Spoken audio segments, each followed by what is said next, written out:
A tool that you would become pretty familiar with if you were taking this class under normal circumstances is a power supply.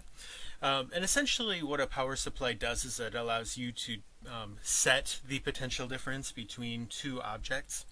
So essentially what this thing looks like is the following.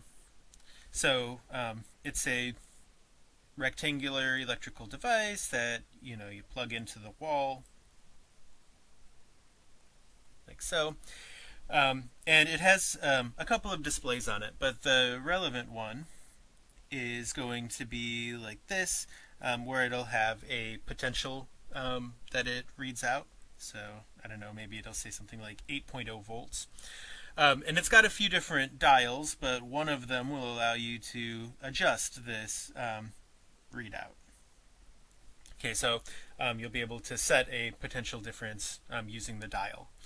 Okay, and the way that you actually get the potential difference is there are these two ports.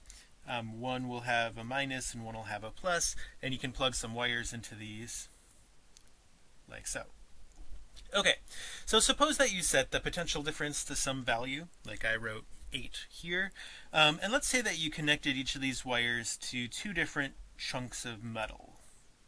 Okay, so I have two different conductors here, like this, and one is connected to the positive and one is connected to the negative.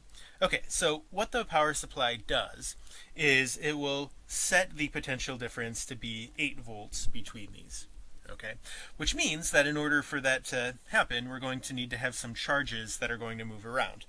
Two neutral conductors won't typically have a potential difference between them.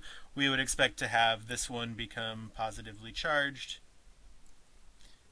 like this, and the charges all go to the outside because it's a conductor, and then this one will become negatively charged like this. Okay, like so. And it happens, this isn't obvious ahead of time, but it happens that this will have a positive charge, so I'll call that plus Q, and this one will have the same amount of negative charge, negative Q. Okay, so it is almost always the case when we think of capacitors that we're going to have equal and opposite charges on them. If you go on to take more advanced classes, then the details of that might vary a little bit. But for us, we're always going to have equal and opposite charges on the two conductors. Okay, so it turns out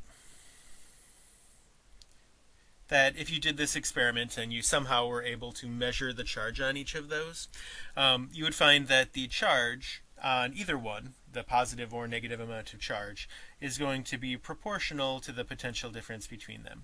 Okay, so if I turned it up to 16 volts, then the amount of charge on each of these would double. If I turned it down to 4, then the charge on each of these would half. Okay, so that constant of proportionality we call C. So Q is equal to C times delta V, where C is called the capacitance.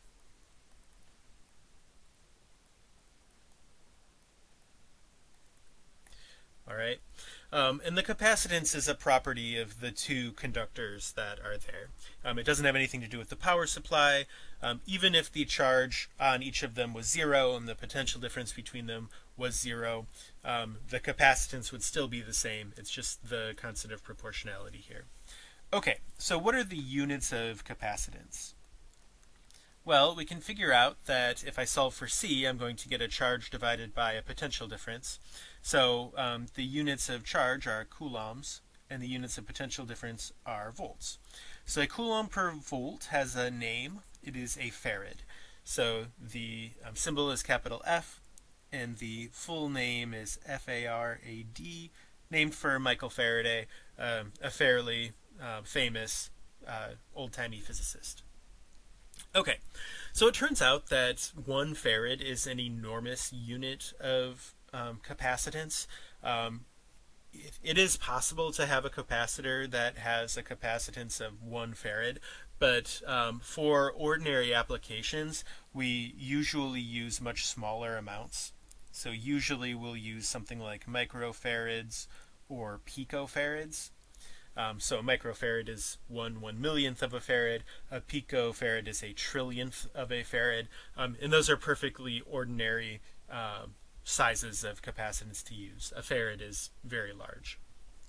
Okay, so you might wonder, what is this going to be used for? And it turns out that a situation analogous to this, which we call a capacitor, is going to have a lot of really practical applications. So essentially what happens is this is a nice way to store charge, which you can then use later. So if I disconnected the power supply from these two conductors, they will stay charged and the potential difference will be the same between them. And then later we can essentially what we call discharge the capacitor and allow the charges to flow until they equal out. And again, that shows up in a lot of electric circuits. So for instance, anytime you need to have a rapid discharge of electricity. So one example of this would be like a flash bulb on a camera. You need a really large amount of charge to flow for a really short amount of time. Typically a capacitor is used to make that happen. Another one that is really practical is sometimes you want to charge something really rapidly, like you'd like to charge a battery very fast, but you know from your everyday experience that charging your cell phone battery may take hours to do. Well, you can use a capacitor to charge up the capacitor really rapidly, and then over that longer period of time charge up the battery in your phone. Okay, so if you've ever seen one of those fast charging stations in like an airport, that's the idea behind those. You can charge up the capacitor really fast and then charge up your phone or the battery on your phone over a longer period of time.